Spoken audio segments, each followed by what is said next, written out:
माया और सीमा दोनों जुड़वा बहनें थीं, लेकिन दोनों के रंग में दिन और रात जितना फर्क था। सीमा जहाँ सूरज के भांति चमकती गोरी चिट्टी थी, वही माया अमावस्या की तरह काली।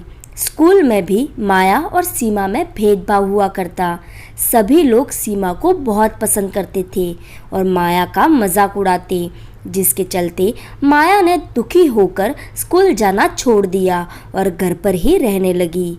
समय बीतता गया, सीमा कॉलेज में आ गई और माया घर पर ही रहकर पढ़ाई करने लगी। ओफो, ये सीमा भी फिर से अपना टिफिन भूल गई। बेटा माया, जा अपनी बहन को टिफिन दे आ। माया सीमा को टिफिन देने के लिए उसके कॉलेज जाती है। सीमा अपनी सहेलियों के साथ थी।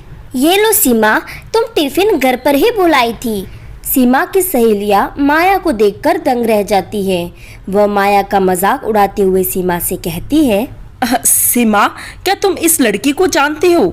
अरे इसका रंग तो देखो, बिल्कुल कोयले की तरह काला है। मैं तो इसके हाथ का टिफिन भी ना खाऊं। और सीमा, ये तुम्हारी रिश्तेदार है। हमने तुम्हें क्या समझा और तुम क्या निकली। चुप करो तुम सब। और किसने कहा ये मेरी रिश्तेदार है? ये तो नौकरानी है मेरे घर की। इसे कोई काम पर नहीं रख रहा था, इसलिए हमने रख लिया। अपनी सहेलियों को समझाने के बाद सीमा माया को अपनी सहेलियों से दूर ले जाती है और उसे डांटते हुए कहती है, पड़ गई तुम्हारे दिल को ठंडक? अरे किस जन्म की दुश्मनी निकाल रही हो? मना किया था ना तुम्हें कि कुछ भी हो जाए मेरे कॉलेज मत आना, फिर भी तुम आ गई। अगर यहाँ किसी को पता चल गया कि तुम मेरी बहन हो तो मेरी इज्जत मिट्टी में मिल जाएगी। हे भगवान, तुम्हें इतनी सी बात समझ में क्यों नहीं आती? अब खड़े क्या हो? जाओ यहाँ से और कभी यहाँ मत आना। अब जाओ। माया दुखी होकर रोते हुए कॉलेज से चली जाती है। ये सब बातें दूर खड़ा आकाश सुन लेता है।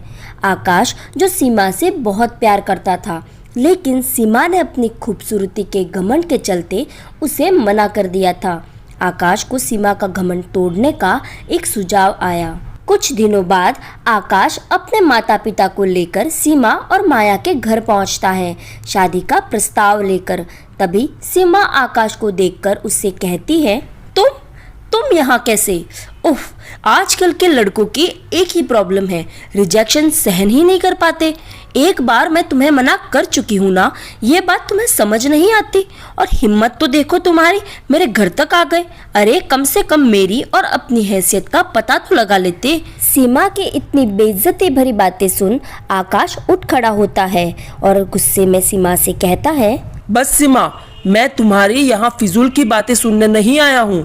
तुम्हें क्या लगा मैं उन गली के आवारा लड़कों की तरह हूँ जो बस एक बार सुंदर लड़की को देख ले तो उनके पीछे ही पड़ जाए? अरे मैंने तो तुमसे सच्चा प्यार किया था और इसीलिए अपने दिल की बात तुमसे कही, लेकिन तुमने तो मेरे प्यार का मजाक ही बना के रख दिया।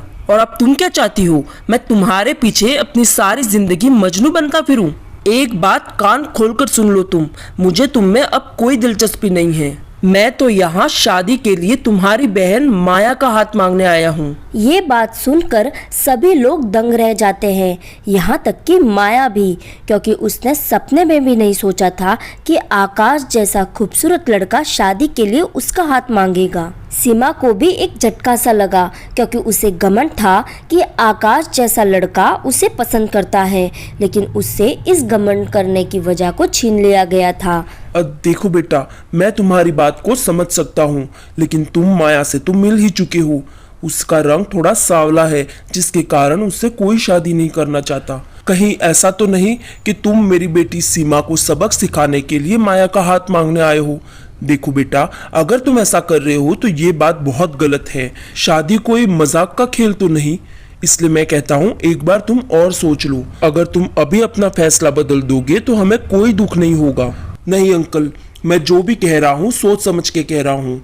माया को जब मैंने पहली बार कॉलेज में देखा तभी उसकी सादगी पर मेरा दिल आ गया था, इसलिए मैं यहाँ अपने माता पिता के साथ माया का हाथ मांगने आया हूँ। सभी लोग शादी के लिए मान जाते हैं और कुछ ही दिनों में माया और आकाश की शादी हो जाती है। ऐसे ही कुछ और दिन बीत जाते हैं। आज सीमा अपने माँ बाप के साथ पहली बार माया के ससुराल पहुँचती है और माया के घर को देखकर दंग रह जाती है, क्योंकि आकाश बहुत पैसे वाला था। उसके पापा का खुद का बिजनेस था जिसे अब आकाश संभालता था। इतने बड़े आलीशान घर और अपनी बहन के ठाट बाट को देखकर सीमा को जलन होने लगती है। वो मन में सोचती है, ओह ये मैंने क्या कर दिया, अपने ही पैरों पर कुल्हाड़ी मार दी। ये सब मेरा होता, आज माया की जगह मैं होती अगर मैंने आकाश को मना नहीं किया होता। और मैं जानती हूँ आकाश ने माया से शादी सिर्फ मुझे नीचा दिखाने के लिए की है। उसके दिल में तो आज भी मैं ही हूँ, इसलिए आकाश और उसकी प्रॉपर्टी पर सिर्फ मेरा हक है और मैं इसे लेकर रहूँगी। और अपने इस इरादे को पूरा करने के लिए सीमा माया के घर रुक जाती है। सीमा किसी न किसी बहाने आकाश के पास जाती। आकाश भी अब सीमा की ओर आकर्षित होने लगा था। अब तो वो दोनों चोरी छिपे घर से बाहर भी मिलने लगे और इन सब की माया को कोई भनक नहीं थी। दिन बीतने लगे और एक दिन आकाश और सीमा शादी करके घर आ जाते हैं। ये सब देखकर आकाश के घर वाले और माया दंग रह जाते हैं। माया फूट फूट कर रोने लगती है। आप दोनों ने ये क्या कर दिया? आप लोग ने एक बार भी मेरे बारे में नहीं सोचा। आकाश जी आप तो मुझसे प्यार करते थे ना, फिर ये सब क्यों? बंद करो ये रोना धोना, कोई प्यार व्यार नहीं था। तुम जो देख रही हो ये एक बहुत बड़ी सच्चाई है और उससे भी बड़ा सच ये है कि तुम तो बस एक जरिया थी। आकाश ने तुमसे शादी सिर्फ इसलिए की थी ताकि वो मुझे शादी के लिए मना सके, और देखो मैं मान गई हूँ तो हमने शादी कर ली और इसमें गलत भी क्या है? तभी आकाश माया से कहता है, देखो माया, सच तो ये है कि मैं सीमा से प्यार करता हूँ। आई होप तुम समझोगी। देखो मुझे तुमसे कोई प्रॉब्लम नहीं है, तुम यहाँ रह सकती हो। मैं तुम्हारी भी जिम्मेदारी उठाने के लिए तैयार हूँ। ये कहकर सीमा और आकाश अपने कमरे में चले जाते हैं और माया भी घर छोड़ने का फैसला ले लेती है। लेकिन आकाश के माता पिता उसे अपने हक के लिए लड़ने को कहते हैं और कुछ सोच विचार कर माया अपने ससुराल में रहकर अपने दिन काटने का फैसला लेती है। अगले दिन, सीमा, अरे सीमा, अब उठो भी, क्या कर रही हो? जल्दी उठो, मुझे ऑफिस के लिए देर हो रही है। जल्दी नाश्ता लगाओ।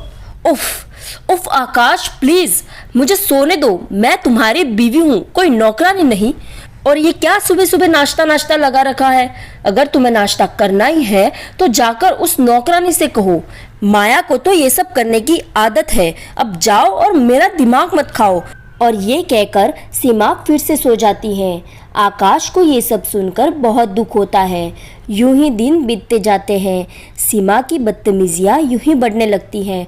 वो खुद को मालकिन और घर के बाकी सदस्यों को नौकर समझने लगती है और उसके इसी रवैये को देखकर आकाश को अपनी गलती का एहसास होने लगता है। वो माया से माफ़ी मांगता है। मुझे माफ़ कर दो माया। आज मुझे समझ आया कि असली खूबसूरती तो इंसान के चरित्र में होती है, ना ही उसके रूप में। और इसका प्रमाण बार बार सीमा मुझे देती रही, लेकिन मैं ही समझ नहीं पाया। मैंने तुम्हारा बहुत दिल दुखाया है, हो सके तो मुझे माफ़ कर देना। आकाश की ऐसी बातें सुन माया की भी आंखों में आंसू आ जाते हैं और वो आकाश को माफ़ कर देती है। ये देखकर सीमा को बहुत गुस्सा आता है और वो गुस्से में कहती है, ओह यहाँ तो भरत मेलाप हो रहा है। मेरी पीठ पीछे अब तुम ये सब भी करने लगे। अब देखो मैं तुम सबका क्या करती हूँ। ऐसा डोमेस्टिक वायलेंस का केस डालूंगी और तलाक के नाम पर अपनी आधी जायदाद तुम लोगों को मुझे देनी होगी। तभी आकाश के पिता सीमा से कहते हैं, कैसा पैसा? किन पैसों की बात कर रही हो तुम? जब आकाश के पास अपना कुछ होगा तभी वो तुम्हें मिलेगा ना। मैंने अपने ये बाल धूप में सफेद नहीं किए हैं। मैं जानता था कि ये दिन जरूर आएगा, इसलिए पहले ही सावधानी बरतते हुए मैंने अपनी सारी जायदाद माया के नाम कर दी है। अब तुम्हें इस घर से तो फूटी कौड़ी भी मिलने से रही। बेहतर यही होगा कि अपने बोरिया बिस्तर उठाओ और यहाँ से चलती बनो। गुस्से में सीमा घर छोड़कर चली जाती है। आकाश भी उसे तलाक दे देता है और अपने माता पिता और माया के साथ खुशी खुशी रहने लगता है। ऐसी ही कहानी देखते रहने के लिए हमारे चैनल को सब्सक्राइब करें। वीडियो अच्छा लगा हो तो इसे लाइक करें, चैनल को सब्सक्राइब करें एंड शेयर करें। धन्यवाद।